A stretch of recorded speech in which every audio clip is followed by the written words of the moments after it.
itu orangnya pokoknya orang-orang kayak macam keraton gitu. Oh, dari keraton. Jadi kadang-kadang so naik ke kencana pas dia ngomong sama saya, dia naik ke kencana, ketemu dia dibilangin udah kamu ndak usah keluar-keluar kayak gitu.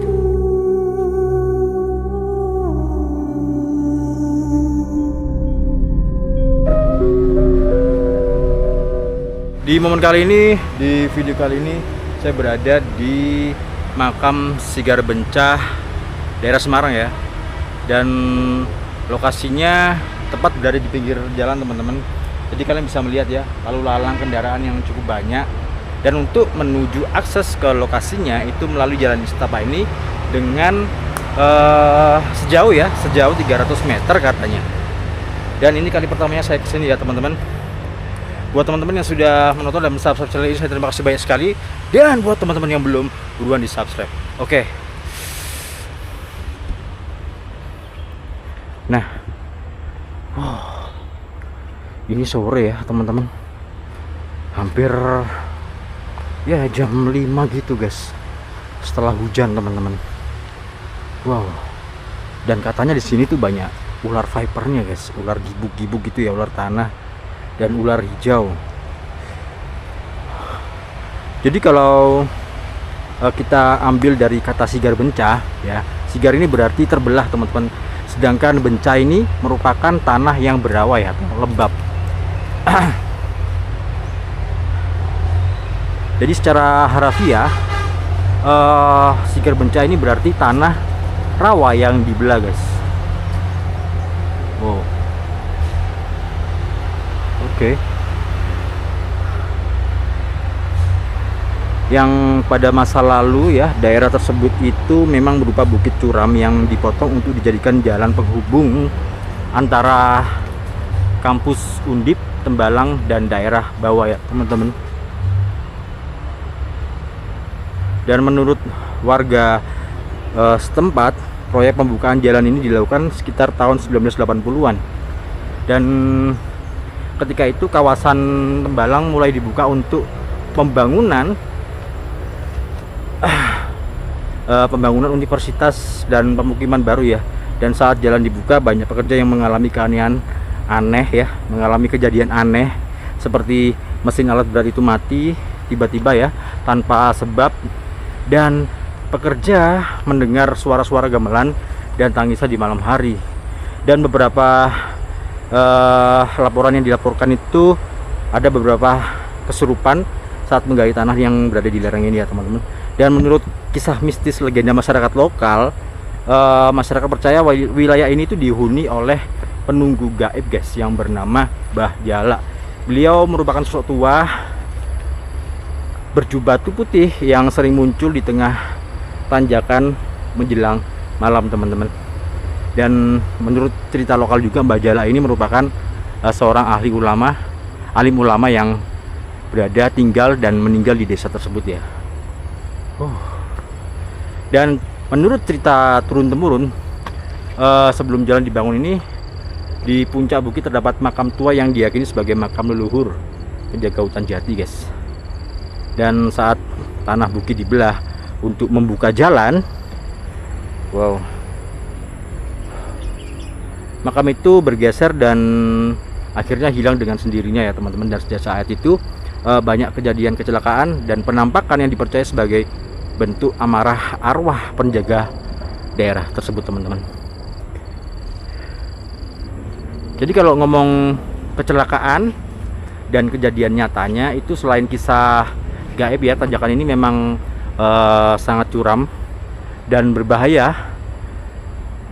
Banyak pengendara motor atau mobil yang tidak kuat menanjak lalu terguling dan terjatuh ya.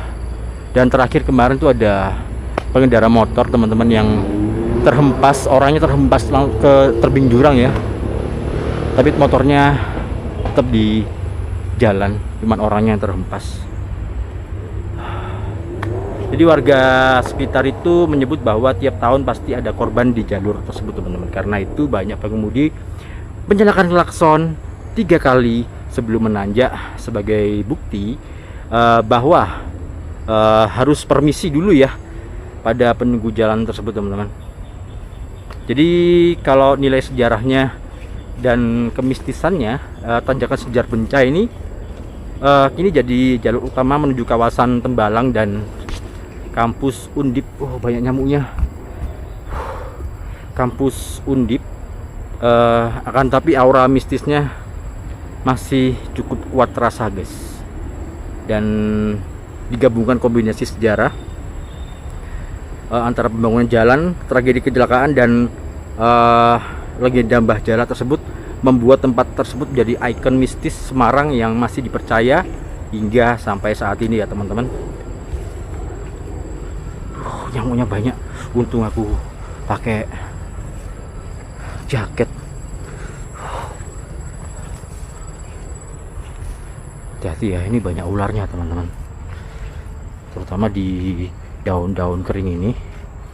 Ya, harap berhati-hati sekali.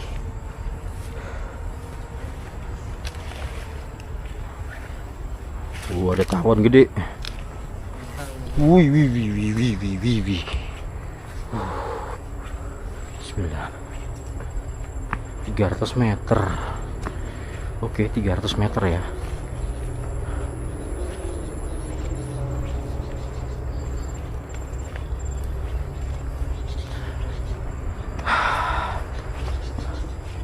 Jadi kalau untuk penelusuran malam ya, saya tidak menyarankan ya, teman-teman. Karena di saat ini ya, saat ini tuh musim kemarau yang tidak jelas. Hujannya ini loh, guys. Jadi kalau musim malam itu banyak predator yang keluar, teman-teman, dan berada di jalan-jalan ini. Terutama ada daun-daun kering di bawahnya ya. Dia bersembunyi di situ. Ular viper, ular gibuk. Dan saya tidak berani ya. Ya ini sore aja sih sebelum menjelang malam. Gawandang.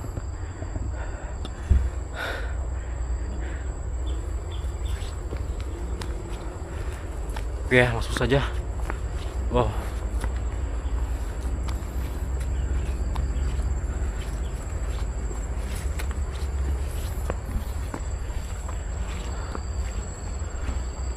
Assalamualaikum ya ahli kubur nun sewu. Amit sewu mbah. Allahumma sholli ala sayyidina Muhammad.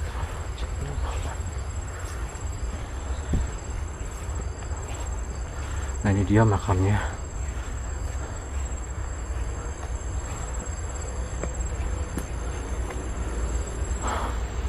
Ini sudah bau-bau amis ya, teman-teman. Amisnya ini amis-amis ular.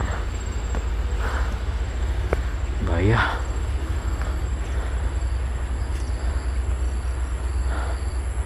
Ini dia, guys. Wow. Kat ya, ada orang lewat. Kat, ada orang lewat.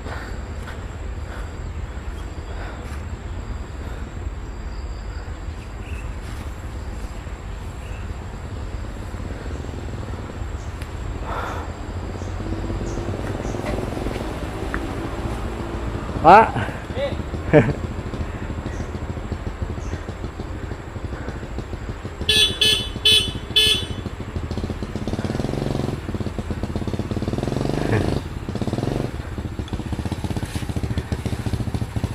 Pak, sekedap Pak, kula badhe tanglet.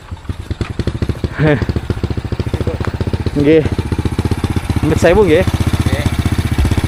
Pak niki lek melewati mriki kudu klakson 3 kali. Nggih. Heeh. Niku regane niki kan si Joko Pelawakan nggone Bajalak niki kubure Bajalak. Heeh. Nggih. Jadi warga setempat niku percaya kalau lewat sini itu iya, harus permisinya klakson gitu ya. Iya. Taruri pokoke wis jabane bae piye kudu nak liwat kono. Assalamualaikum moga nak ora moga nak sesuk nak ana dalan diambang motor kudune klakson. Oh nggih, permisi ngeten nggih. Nggih. Amit sewu ngeten nggih. Nggih. Nggih. Nggih pun, monggo. Yes. Sedaya matur nuwun nggih, hati-hati.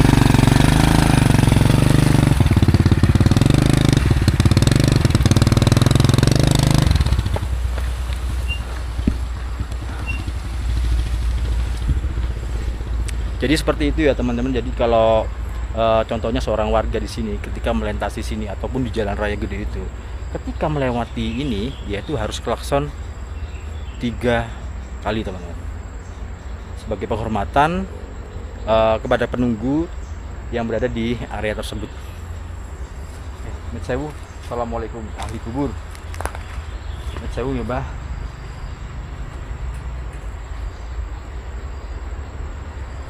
Jadi di sini ada 2 teman-teman, cuman nggak tahu ini siapa ya. Jadi kalau menurut cerita yang lebih detail lagi, ini kurang jelas guys. Beliau itu siapa? Dan di sini ada 2 makam, yang satunya siapa gitu kan? Itu masih kurang jelas. Wow. Jadi areanya seperti ini. Met sewu, kula nuwun. Met ge. Saya mau kirim doa sebentar ya.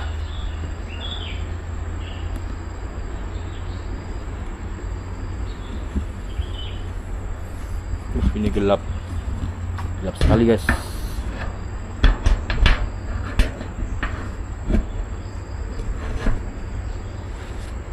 Kelihatan enggak ini? Kelihatan ya.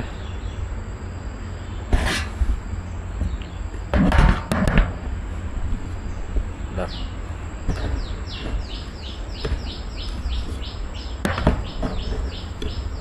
Agak susah.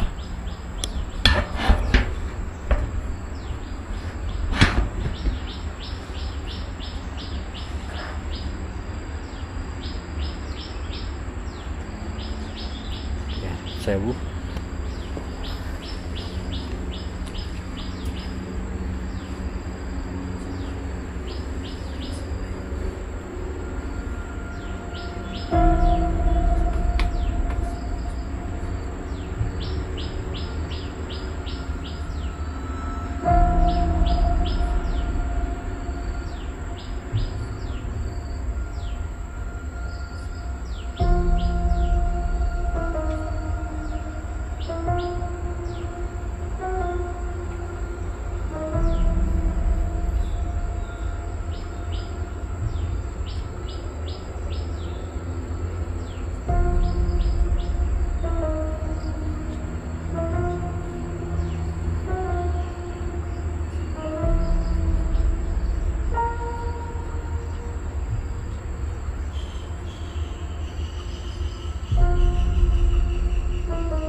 Guys, sudah ya.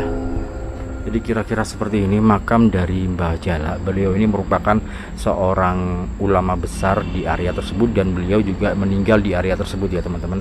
Akan tetapi kalau makam, untuk kebenaran dari makam ini letaknya apa benar di sini atau bukan, aku tidak tahu ya, karena saya belum menemukan sumber informasi penemu makam dari makam Mbah Jala ini guys.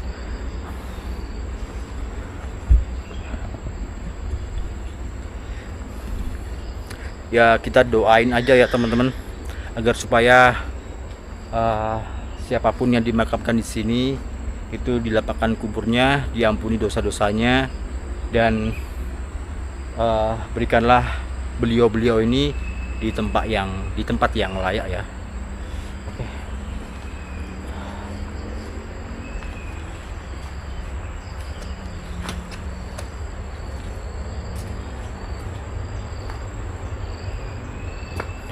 Oke guys, jadi kira-kira seperti ini ya makam Sigar Bencah yang banyak para masyarakat itu menduga kalau kecelakaan yang terjadi itu karena adanya makam ini teman-teman. Jadi wallahu alam, entah benar atau tidaknya, kita juga harus ya mempercayainya ya secara nggak langsung ya teman-teman, karena ini Bajala ini merupakan sesepuh area desa ini, dan mungkin ketika banyak orang yang lewat sini ya, ketika bukit ini terbelah, itu mungkin penunggu ini marah teman-teman. Jadi kita meminimalisirnya itu kalau melewati tempat ini itu dengan permisi ya, dan sewu seperti itu guys. Wow, kita lewat lagi dengan jalan ini yang cukup medeni ini guys.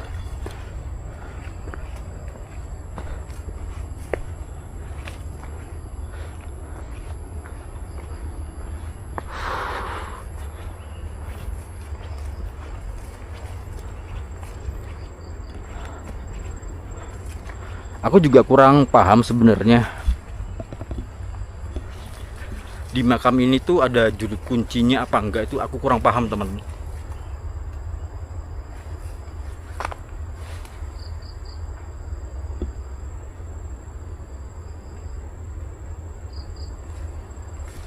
Ada suara. Loh? Di sini guys, suaranya tuh di sini. Assalamualaikum. Lillahi ta'ala, ada suara teman-teman di sini.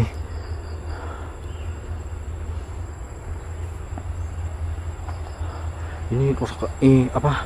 Aduh, ngomongku sampai terbata-bata. Jadi lokasinya itu nggak bisa dilewati ini ya. Bisa pun dilewati, banyak ularnya teman-teman. Warga tidak berani ke sini ya, ke dalam sini. Lillahi ta'ala, ada suara di sini barusan. Assalamualaikum.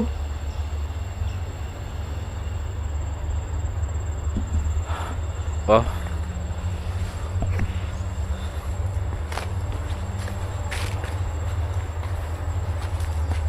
Matur nuwun nggih, Mbah.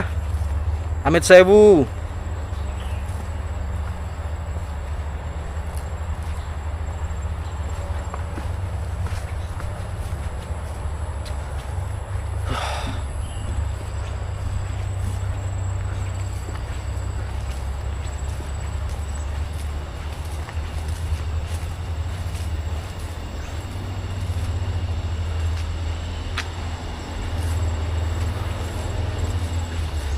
Kalau ngomong 300 meter sih nggak sampai ya, 300 meter teman-teman.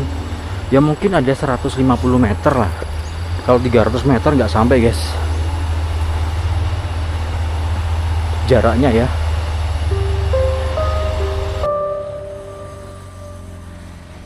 Saya namanya Mbah Muhammad Ramadan.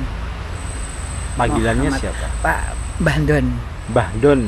Nggih, Mbah Ya Don. sudah lama tinggal di sini. Ya kira-kira di sini ya kalau menempati ini sekitar 2 tahun. Yeah. Tapi menanami ini ya ada kalau 9 tahun. Ya, karena sekarang ini saya sudah nggak bisa ini pekerjaan di sana ke tukang batu sudah nggak anu, terus saya mengerjakan ini sing serius, saya tidur di sini. Oh gitu ya. Nah, di rumahnya situ ya gubuk itu tidurnya anak-anak. Oh iya, asli sini tapi Mbak? Asli saya Cepiring. Oh. Terus saya dari Cepiring tuh ya sekitar tahun 84 lah Pak ya. Itu saya di Gombel Perme. Di Gombel Perme saya jadi kuli batu sampai jadi pemborong. Sampai saya dulu bisa punya ya toko material, toko sembako. Tapi karena ada apa dulu ya, resesi apa itu ya. Nah, yang semuanya berubah itu namanya apa? Iya. Krisis ya. Krisis moneter. Krisis moneter, iya. Terus saya ya semuanya terbalik. Semuanya terbalik Nah, ya. terbalik sekitar tahun 2010 itu saya pindah ke sini. Karena sini ya lagi ada bangunan Iya. Bukit Kencana itu. Oke. Nah, terus lama-lama saya sudah tua ini ya kira tiga tahunan lah saya dan tidak mampu 3-4 tahun tidak mampu di bangunan lagi, terus ini mengerjakan tanah negara, tanah ade. Nah, karena ini ya juga tidak beli, tidak bayar ya. Oh, iya. Malah justru dari Koramil itu orangnya baik-baik sama saya. Gitu ya. Saya mengerjakan ini sambil terus bikin rumah juga masa enggak merusak gitu Iya. aja ya. Iya. Ya Mbah, tujuan saya ke sini tuh ingin menanyakan makam Sirgat Benca ini yang bernama Mbah Jala. Lah beliau ini siapa ya Mbah menurut warga gitu yang jenengan tahu aja lah. Iya, Iya. ya, ini sebenarnya kan kalau masalah Mbah Jala itu kan saya orang baru ya. Iya. Jadi enggak begitu tahu. Waktu saya tempat di sini Dongwinong kampung situ ada orang yang pernah cerita kalau Mbah Jala itu dulunya itu memang orang Muslim, kiai sini ya karena dulu mungkin masyarakatnya tidak sebanyak ini ya, mungkin ya dia yang kiainya mungkin meninggal terus dikuburkan di situ. Itu saya pernah ceritanya mungkin berapa puluh tahun yang lalu itu Yeah. saya nggak tahu. Nah, terus hanya itu saya cuma yang setelah saya menempati ini ada orang yang datang karena melihat saya kok berani tidur di hak hutan seperti itu sendirian, apakah nggak takut? Di sini tuh ada ular besar. Di sini Ya, ular kata besar? dia ada ular besar. Iya. Ya banyak yang mengatakan ular besar itu. Nah, terus ada juga dari Mbah Sirgat Benca itu sekali-sekali naik kereta kencana dia yang menemui cerita dia. Kalau saya kan tidak tahu, dia kan bercerita katanya dia mengatakan yang naik kereta itu kamu sudah tidak usah keluar sudah nanti situ. Dia cerita sama saya seperti itu, tapi saya cuma enggih-enggih saja, nggak yang tahu. cerita nih Mbah Jala. Nah, bukan Mbah Jalanya, bapak yang datang ke sini. Oh, bapaknya yang datang ke sini. Nah, dia menceritakan zaman dulu Mbah Jala itu orangnya pokoknya orang-orang kayak macam keraton gitu. Oh, dari keraton. Jadi kadang-kadang so naik kencana pas dia ngomong sama saya, dia naik ke kencana ketemu dia dibilangin udah kamu ndak usah keluar kayak gitu. Dia cerita gitu ya saya tinggal denger aja karena ada ceritanya. Tidak di dalam hati saya enggak 100% percaya itu hanya dongeng aja. Tapi nak cerita dari kampung orang sini mungkin saya insya Allah ya seperti itu. Seperti ya percaya saya karena kalau dia orang Muslim dikuburkan di situ. Oke. Nah, Ceritanya. selama Mbak tinggal di sini, ini kan dekat sekali sama makam Mbah Jala. Jadi kan nggak merasakan sesuatu gitu yang rasanya alhamdulillah fenomena aneh gitu. yang aneh tuh begini. Iya. Bukan, sebenarnya biasa saja, cuma yang aneh di sini malah justru saya seperti apa tuh ibadahnya tuh lebih tambah. Jadi lebih khusyuk. Yang biasanya di sana tuh ya sholat malam tuh kalau kadang-kadang aja. Tapi di sini seperti jam 3 malam kayak dibangunin. Terus bangun bisa sholat apa ya, sholat obat hajat, terus tahajud sampai 9 berapa tuh cukup 5 kali, terus bisa darus saya sama istri saya bareng ya alhamdulillah tuh seperti kayak didorong dan dibangunin. Itu kelebihannya di sini seperti itu. Itu secara nggak langsung ya Mbak ya? Nah, Secara nggak langsung ada Nggak. tiba-tiba ada enggak gerakan aja. Oh. Gerakan saya kok bangun sholat. Oh. Jadi ke jam 3 tuh seperti kayak ya bangun gitu aja, ingin sholat. Ya pertama tuh ya nambah ibadah, kedua tuh memang pikiran saya kalau banyak ibadah insya Allah setan akan jauh menggoda gitu loh. Pikiran saya tadinya gitu. Itu alhamdulillah kok terus enggak ya itulah hikmahnya di sini. Tapi memang orang banyak ya kamu tuh loh kok beraninya gitu. Ya saya pikir ya apa ya, kalau memang Allah memberi itu kan semua Allah yang memberi itu, tinggal bismillah tawakkaltu ala Allah gitu aja. Nah, selama Mbah tinggal di sini apa nggak ada rasa takut, Mbah? Nggak ada. Jadi saya subuh itu ya biasa keluar ya, terus wudhu sebelum subuh tuh udah keluar biasa. Ya kalau macam ada apa tuh mencawa apa kerusak itu udah biasa aja. Tapi ada ya yang aneh gitu ya? Saya belum yang aneh itu belum ada. Nah, yang aneh yang apa gitu saya belum ada. Ya biasa aja. Alhamdulillah gitu aja. Cuma ya itu saya anehnya tuh alhamdulillah kalau malam kok ya dengan gerakan ini ya terus sholat malam itu rasanya enak sampai subuh aja subuhan spirit terus sudah itu terus ya ingin ini kalau pagi jalan-jalan naik ke atas. Oh iya, jalan kaki ya? Ya jalan kaki tongkat gitu ya. Ya kadang ada botol-botol apa yang ini saya ambilin gitu. Ya lumayan kadang-kadang ya ada nemu apa ini macam besi apa yang dari mobil lepas gitu ya. Ya itu tak ambil itu. Ya kadang-kadang ada uang ya 25.000 ada itu rezeki itu. Alhamdulillah ya. Kalau itu aja. Jadi di sini sudah berapa tahun, Mbak?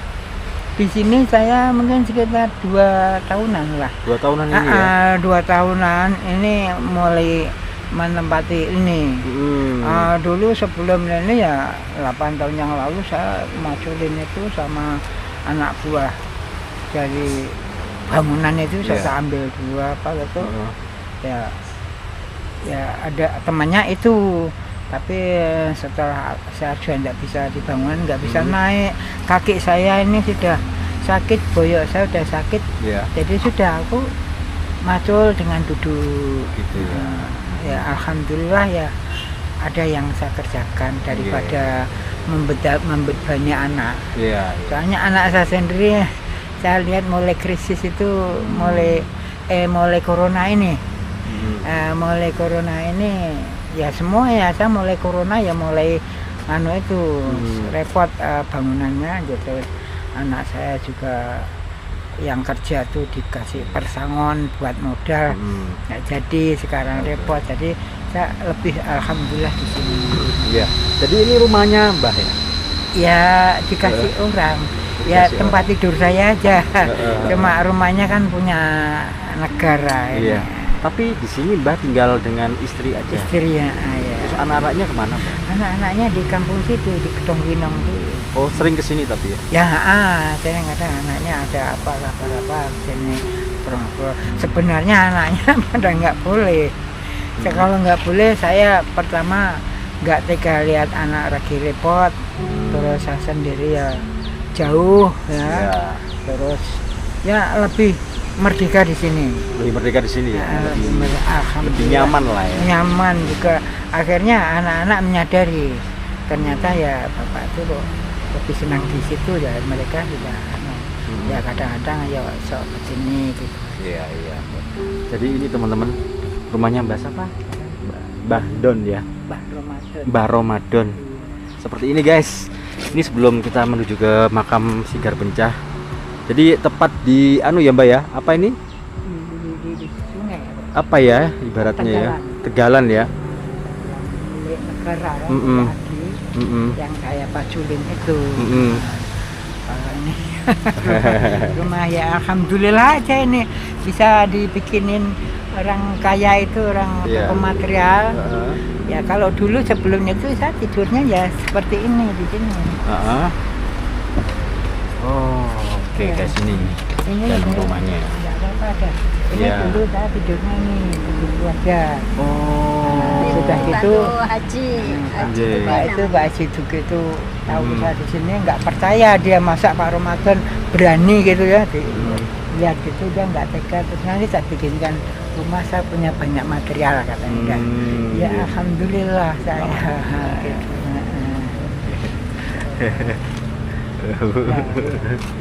Oke teman-teman, jadi sebentar lagi langsung saja kita ke makam Sigar Benca ya. Jadi deket banget kok, mungkin 50 meter dari sini, 100 iya 50 sampai dari sini ke itu mungkin ada 200 meter. iya kesananya ya. Kalau ke atasnya paling ya sekitar ya. Iya, kalau kesini kan deket banget. 5 atau 100 meter ya. Terus Iya. ke sana masih. Oke, Mbak. Terima kasih Mbak Don. Oh, iya. Saya mau lanjut ke sana ya. Iya, Nggak apa-apa. iya. Mbak, ini ada sedikit rezeki. Apa ya Allah. Heeh. Repot-repot. Nggak apa-apa. Yes, Saya kan yang alhamdulillah, butuh. barakallah. Iya. Mudah-mudahan jadi amal Iya, Mbak ya. keganjangan. Iya, makasih Paling banyak. sehat ya, paling Iya. sehat. Sukses selalu. Iya, amin. Sehat. Makasih ya Mbak. Iya, Sehat Mbak. selalu. Iya. Terus jaga kesehatan lah pokoknya. Amin. Insya Yang penting Allah. sehat-sehat terus Insya ya. Allah, amin. Oke. Doakan Umur saja. berapa Mbak? Maaf Mbak. Umur sudah 69. 69 ya. Hampir 70. Oke, terima kasih banyak ya Mbak. Saya mau lanjut ke sana ya. Monggo. Oke, monggo. Assalamualaikum Bu. Waalaikumsalam. Monggo. Assalamualaikum Bu. Sukses selalu Mas. Iya, di akhirat iya. ya. Oke, pun Mbak. Terima kasih. Oke. Jadi cukup sekian dulu video dari saya kali ini. Dan itulah tadi ya teman-teman, penampakan dari makam Sigar Benca yang diduga makam tersebut bernama Mbah Jala, yang menurut salah seorang warga sekitar tadi yang bernama Mbah Don itu beliau ini merupakan seorang ahli ulama besar yang berada di desa ini ya pada waktu dulunya, dan beliau juga meninggal di lokasi tersebut guys. Jadi segitu dulu video dari saya kali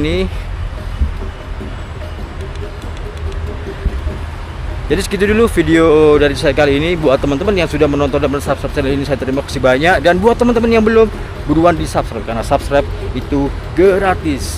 Dan jangan lupa juga nyalakan tombol loncengnya agar kalian selalu update informasi terbaru, perjalanan terbaru dan petualangan terbaru dari HM Adventure. Saya Helmi, pamit undur diri. Assalamualaikum warahmatullahi wabarakatuh. Salam budaya, salam rahayu, peace.